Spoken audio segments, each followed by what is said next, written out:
Don't mind me saying this, पर तुम्हें ना गाना वाना छोड़ के एक्टिंग पे कंसंट्रेट करना चाहिए। नहीं प्रतिमा जी, गाना ही मेरे लिए सब कुछ है, उसके अलावा मुझे और कुछ आता ही नहीं। अच्छा, तो शायद मुझे कुछ गलत फहमी हुई होगी, मैंने कुछ गलत देखा होगा। मुझे तो लगा था कि तुम बचपन में एक्टिंग करती थी, लाइक मराठी फिल्मों में वो क्या नाम था, 5 रंगाचा फ्रेम, हाँ, as a junior artist, am I right? जी, इंसान को अपने संघर्ष के दौर में कुछ काम मजबूरी में करने पड़ते हैं, लेकिन ये बात वो लोग नहीं जानेंगे जो ऐसे दौर से कभी गुजरे ही नहीं।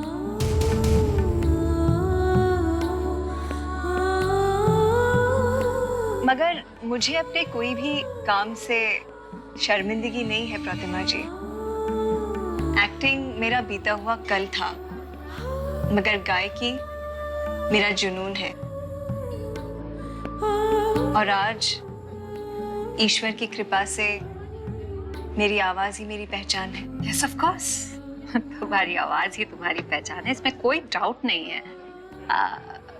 इन सब बातों में एक बात तो कहना ही भूल गई मैं कि कांग्रेचुलेशंस, मुबारक हो। मैंने सुना कि तुम आइटम नंबर्स गाने वाली हो।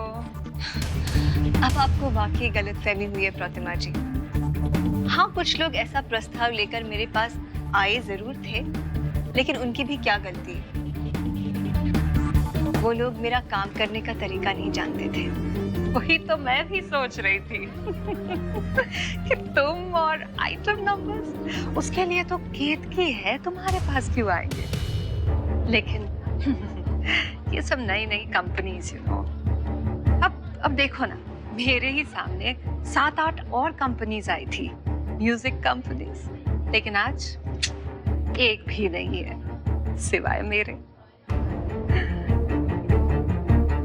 मगर मुझे नए लोगों के साथ काम करने में कोई दिक्कत नहीं है प्रतिमा जी। देखा जाए तो ये एक चुनौती है। अच्छा, लेकिन ऐसे नई नई कंपनीज टिकते कहाँ है?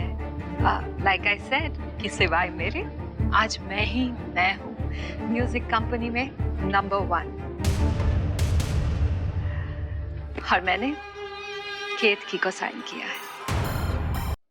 लेकिन हाँ, अफसोस रहेगा, हमेशा अफसोस रहेगा कि मैंने कल्याणी गायकवाड़ को साइन नहीं किया। I am so sorry Kalyani. आपको मेरे लिए अफसोस करने की कोई जरूरत नहीं है प्रतिमा जी, क्योंकि इंसान को कामयाबी सिर्फ अपने हुनर और अपने मेहनत के दम पर मिलती है, किसी के सहारे से नहीं। केतकी मेरी बहन है प्रतिमा जी। मैंने हमेशा अपनी खुशी से ज्यादा केतकी की खुशी चाहिए है। खाना बनाना आता है तुम्हें? मालकिन, आप तो उंगलियां चाटती रह जाएंगी। और क्या क्या काम आता है? नाच लेते हैं।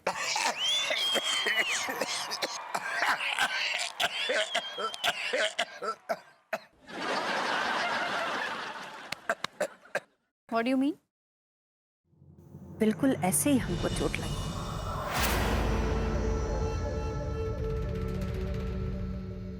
जब तुम्हारे बेटे ने हमारी इज्जत के साथ खिलवाड़ किया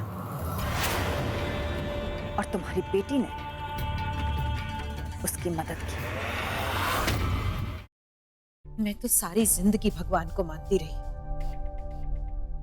लेकिन फिर भी इस घर ने कितना कुछ झेला। अब भले ही तुम लोग इसे अंधविश्वास मानो,